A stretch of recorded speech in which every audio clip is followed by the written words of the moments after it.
बिस्मिल्लाहिर्रहमानिर्रहीम, अस्सलाम वालेकुम। आज हम बात करेंगे इंडस्ट्रियल डिस्प्यूट सेटलमेंट के बारे में कि अगर कोई डिस्प्यूट एम्प्लॉयर्स और एम्प्लॉयर के दरमियान या फिर एम्प्लॉयर और एम्प्लॉयज़ के दरमियान या फिर एम्प्लॉयज़ के दरमियान में राइज हो जाता है तो उसको कैसे सेटल किया जा सकता है। तो इसकी रेलिवेंट प्रोविजन है section 34 to 40 and 52 PIRA 2010।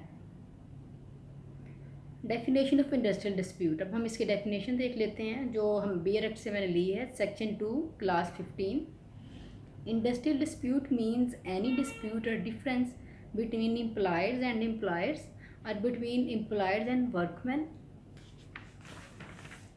or between workman and workman which is connected with the employment or non-employment or the terms of employment or the condition of work of any person and is not in respect of the enforcement of such right granted or acquired to him by or under any law other than the act or any award or settlement for the time being in force।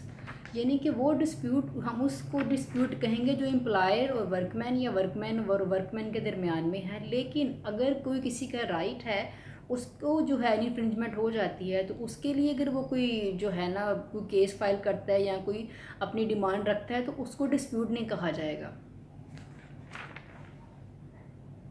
Essential of industrial dispute. सबसे पहले there must be dispute और differences, यानी कि दोनों का आपस में point of view ना मिलता हो, डिफरेंसेस हों दोनों में। डिस्प्यूट और differences must be between employers and employers or employers and workman or between workman and workman.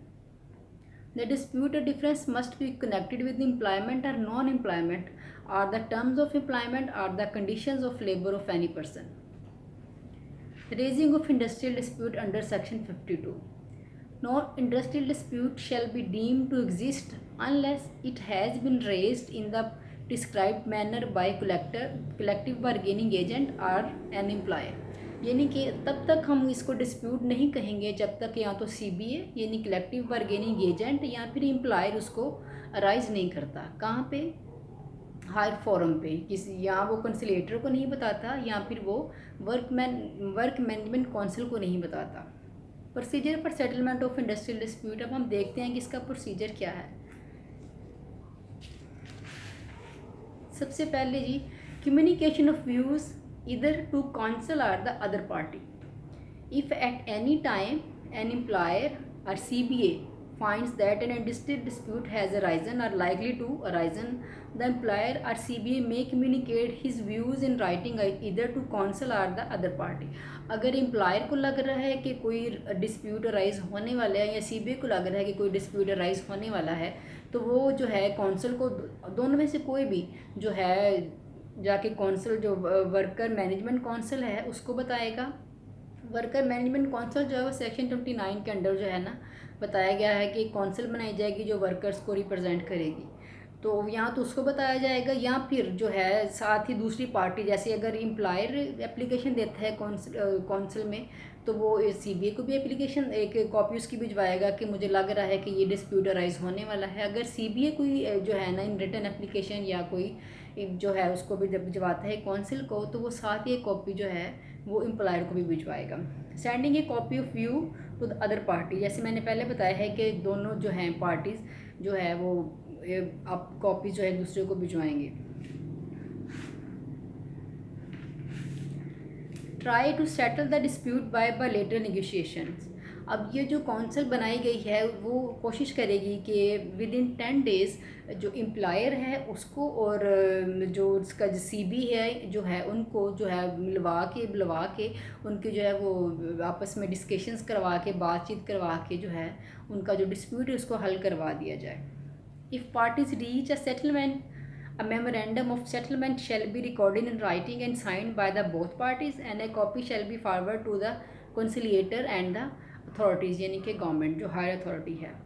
अगर दोनों पार्टीज़ में सेटलमेंट हो जाती है उसको इन जो है वो कौंसिल जो है उसको इन रिटर्न जो है लिखेगी, दोनों पार्टीज़ उसको साइन करेंगी और उसकी एक कॉपी जो है वो कंसिलिएटर जो कि गवर्नमेंट ही अपॉइंट करती है इंडस्ट्रियल डिस्प्यूट सेटलमेंट के लिए उसको भिजवा देगी और एक कॉपी जो है वो गवर्नमेंट को भिजवा देगी। Serving a notice of conciliation on the other party to the dispute where a settlement is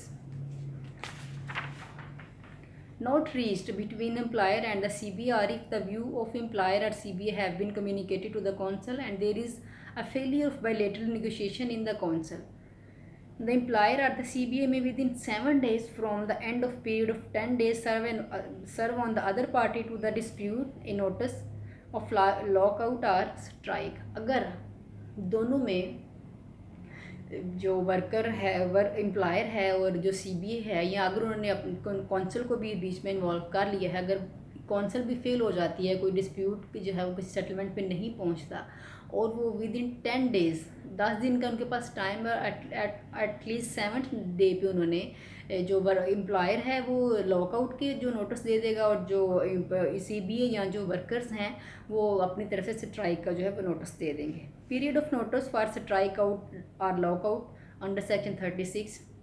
अब जो है 10 दिन के अंदर उन्होंने बता देना है कि हम जो है वो लॉकआउट जो स्ट्राइक या लॉकआउट हम स्टार्ट कर देंगे, और उसमें उन्होंने बताना है कि हम विद इन 14 डेज़, यानी कि 14 डेज़ का पीरियड है। The period of notice for lockout and strike shall be 14 days. 14 दिन का पीरियड है लॉकआउट और स्ट्राइक के दरमियान का। Conciliation after notice of strike or lockout। When a party to an industrial dispute serves a notice of strike or lockout, it shall simultaneously deliver a copy of this notice to the conciliator, who shall proceed the proceeding in the dispute and also forward a copy of notice to the labor court। अब जैसे ही दोनों parties में जो भी lockout या strike की notice भिजवाएगा, उसने एक कॉपी जो है वो कंसिलेटर को भी देनी है और जो कंसिलेटर उसकी एक कॉपी लेबर कोर्ट को फॉरवर्ड कर देगा।